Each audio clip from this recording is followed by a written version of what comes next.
seems a disappointing loss, but I guess you fought to the very end. I thought for long periods there we showed a ton of effort and we give ourselves a chance to get the result. But ultimately a couple of lapses let us down during the game.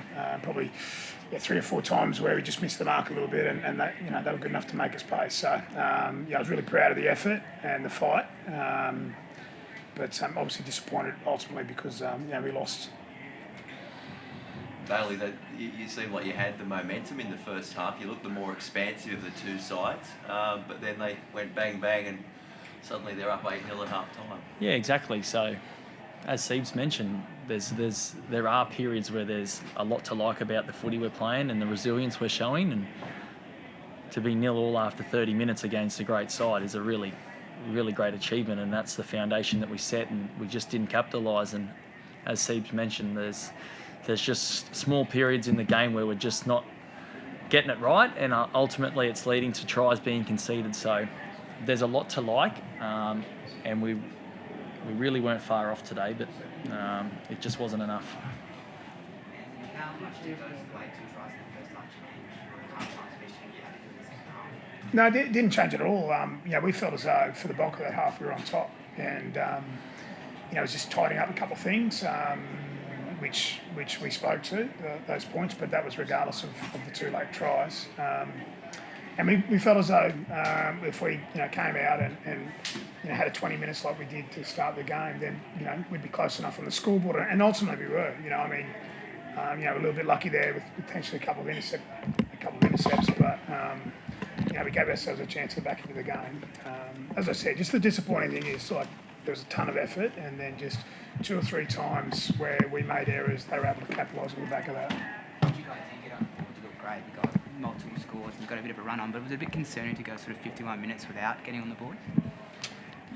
Not really, because I think if you look at the bulk of our season, we've played 6 games now. I think our attack's been, of a really high standard, and benchmarks really well across the competition. So it wasn't too concerned because we knew we could score points quickly, and we had a try disallowed there, early in the second half. As well, so we gave ourselves enough opportunities again, but it's just disappointing that some errors or fundamental errors in defence sort of gave them some field position, and they were good enough to capitalise. And Daly, as captain, how proud were you of the boys to come back in that second half and really put a game up, and at one stage looked like you were going to get close to winning it?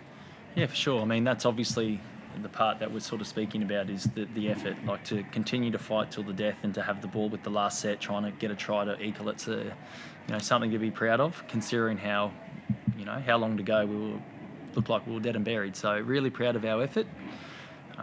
Like Steve said, there is definitely some great foundations there for us to build off. So if we can just sort of get our focus to a full 80-minute performance next week, I really like the direction we're going. We just obviously need to pull it together to get the win. The results are a big thing in rugby league, so we really need to work hard towards getting the win, but there's a lot there. We're not far off. Anthony, you had obviously a big travel, Sunday game into this, and then you've got to head back to the East Coast and play home Thursday. How do you manage that? Is it tricky at the moment? Not tricky for you especially, but just for any team to manage? We've planned, really well for this, Lara, and I think, we knew that it was 3 games in 11 days, and so we just get on with it. We'll recover well tonight. We're on the plane tomorrow, and we'll turn up next Thursday night and be ready to play against the Dragons at Brookie.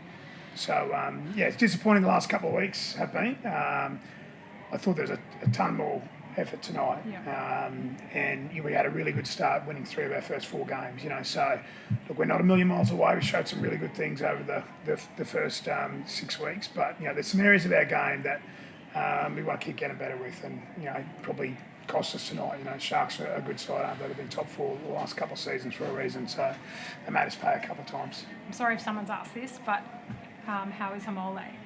Hamole seems fine, yeah. He looked in quite a bit of discomfort. Yeah, he got a cork to his shoulder there. So, look, he was able to stay out there. Just talking to him then, he's sore, of course he is. But I thought, he showed a ton of courage and effort to keep going. It was his 100th game, so he wanted to stay on. So he appears to be okay, but I'll get back and check. But just talking enough for the game. Will you have to scan it? Not sure. Yeah, I don't know. Yeah, Okay. I don't know yet, but I'll obviously do the medical when we get back. Other players, anyone, Lockie Croker closer next week, or Jason Saab, was that a longer term? Yeah, no, I think Sabi will play, all going well, and hopefully, Croaks is available. If not, round 7, definitely round 8. So, and Turbo, obviously, will be back for round 8 as well. So there's a couple of really big ins there, our starting 9 and starting fullback, and Sabi as well. So. Can I ask one last question? Obviously, Daly, respectfully, but Jamal Fogarty has been connected to the club going forward. Have you got any update on that, Steve? No, I haven't got any updates on that. No, I haven't spoken to Jamal. Obviously, there's a lot of a lot of innuendo and stories in the media, but I haven't spoken to Jamal. No one from our club has as yet. Okay.